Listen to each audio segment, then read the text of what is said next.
તો હર હર મહાદેવ અને જય દ્વારકાધીશ. તો મસ્ત મજાની ગુડ મોર્નિંગ થઈ ગઈ છે અને આપણે ગાડી ખાલી કરવાનો વારો આવી ગયો. તો ગાડી સ્ટાર્ટ કર.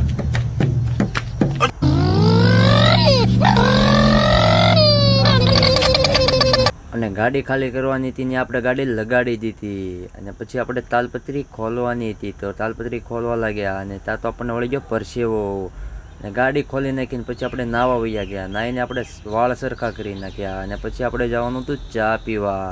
તો કાકાને કીધું કાકાએ કટિંગ આવવા દો. તો કાકાએ કટિંગ આવવા દીધી અને ચા પીને હવે તો આપણી ગાડી ખાલી થઈ ગઈ હતી. ને પછી આપણે કાંટિયા લગાડી દીધી. કાંટો કરીને આપણે આવી ગયા સીધા હોટલે. ભૂખ લાગી હતી એટલે ખાવું તો પડે ને.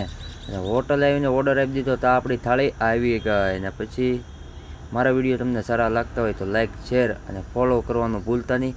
હર હર મહાદેવ, જય દ્વારકાધીશ અને જય સીતારામ.